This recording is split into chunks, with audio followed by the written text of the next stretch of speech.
Pakistan have beaten Sri Lanka by 5 runs, but they have been knocked out of the T20 World Cup. That's the story. On paper, it's a win, but in reality, it's elimination. Let's break this down properly. Sorry, a little bit tired. I just got back from Kandy to Colombo. Pakistan came into this game knowing the equation. They needed a big win, roughly 65 runs, to overhaul New Zealand on net run rate and qualify for the semi-finals. So this wasn't just about winning, they had to win big. And they made some big changes, 3 of them to be precise. Babar Azam, Saim Ayub and Salman Mirza were all left out. And in came Khwaja Nafi, Naseem Shah and Abrar Ahmed. Now, from ball 1, Pakistan showed intent. Fakhr Zaman and Sahibzada Farhan opened the batting and absolutely exploded. Fakhr stepped out, second ball of the innings, and slogged Dilshan Madhushankar through mid-wicket. That set the tone. Farhan was equally aggressive, steering Chamira through cover point, launching Madhushankar for 4 and 6. By the end of the power play, Pakistan was 64 without loss, and they didn't slow down.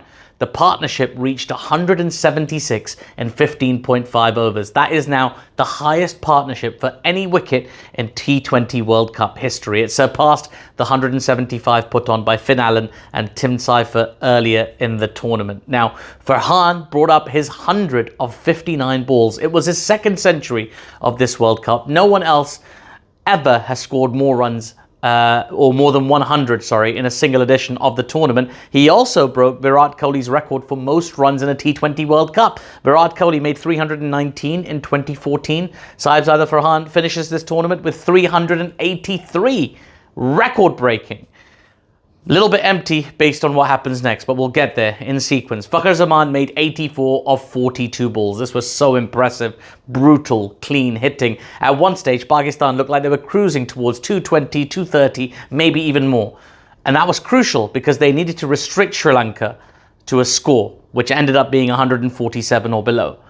But here's where the game and the campaign slipped away from Pakistan. The last 4 overs of Pakistan's innings produced just 35 runs for the loss of 7 wickets. 7 wickets in 4 overs. Instead of a 225 plus score, Pakistan finished on a 212 for 8. And that left them needing to defend Sri Lanka or keep Sri Lanka to 147 or less to qualify. That was always going to be difficult. And Sri Lanka's chase started shakily. Naseem Shah, playing his first match of this World Cup, struck with his 3rd ball, a back-of-the-hand slower ball, removed Pathum Nissanka, the star batter for Sri Lanka. Mohammad Nawaz took the catch. Abrar Ahmed, he was excellent. He removed Kamil Mishara and then bowled Charith Asalanka and Kamendu Mendes. He finished with 3 wickets. Really good return for him. At 101 for 5, when Nawaz bowled out Janith Lianage, Pakistan had a glimmer. They had a hope, a small one, but they had hope. Sri Lanka ultimately only needed to cross 147 to eliminate Pakistan, and they did that in the 16th over. That was the moment. Everything after that was about pride and just frankly getting through it.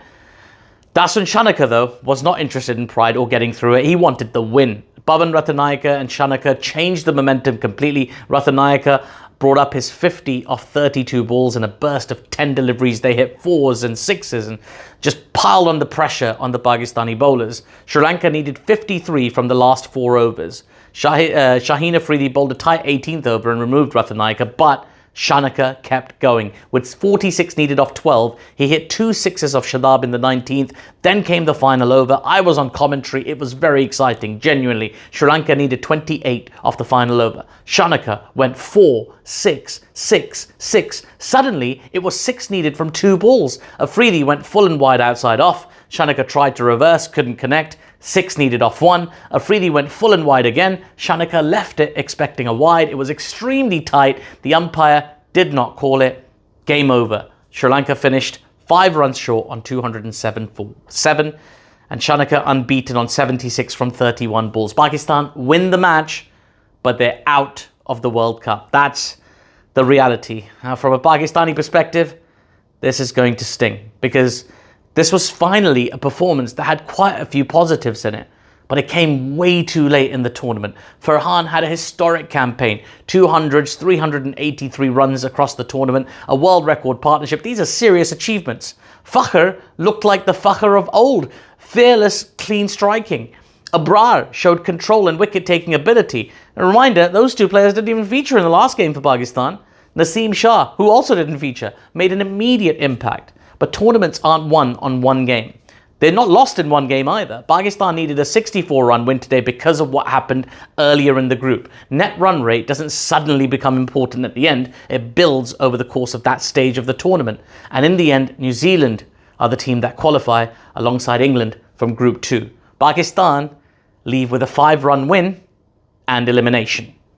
There's a strange emptiness to that, and you could see it in the body language of all of the Pakistan players. None of them celebrated the win, even any of the wickets towards the end, because they knew it was hollow. If you just looked at it tonight, 212 on a board, a record partnership, a narrow defence, you'd think momentum was building. But mathematically, it wasn't enough. That's tournament cricket. For Pakistan fans, the frustration will be this. The talent is there. They've not been able to put it together correctly throughout the tournament. The firepower is there. They've not been able to execute throughout this tournament. The bowling options are there en masse, and they were perfect for the conditions, but they could not execute. Consistency was just not there for the entire competition for Pakistan. And in T20 World Cups, margins are brutal. 5 runs tonight, around 65 runs short of qualification, and that's the difference between semi-finals and a flight home. Disappointing campaign. I might delve further into it a little bit later on. Let me know your thoughts in the comments. Was this a case of peaking too late? Was the damage done earlier? Pakistan did win the battle tonight, but they've lost the campaign. I drove with my team from Colombo to Pallekele in Kandy for the match today. It was a very long drive. We got stuck in traffic, nearly missed the start, but we got there. It seemed very exciting, great crowd, great atmosphere. Every game that I've been to in Sri Lanka, I've commentated on 16 games at this World Cup for the BBC, and each one of them has had a terrific atmosphere. This was maybe, close to the best atmosphere of the lot. And yeah, it was a great tournament for me personally to be a part of this. It was great. First time in Sri Lanka, beautiful country, wonderful people, so hospitable, so warm. Just love the culture, love the environment, the weather, the food. It's great. If you've never been to Sri Lanka, I highly recommend visiting.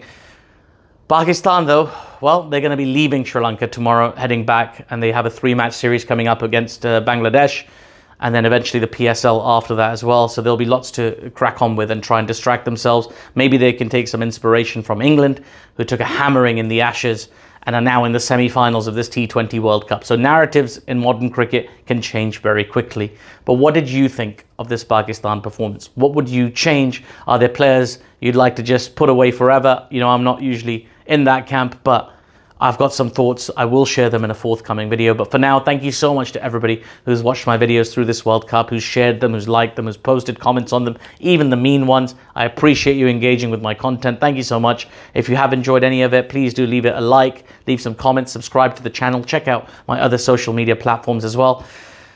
And I will see you soon.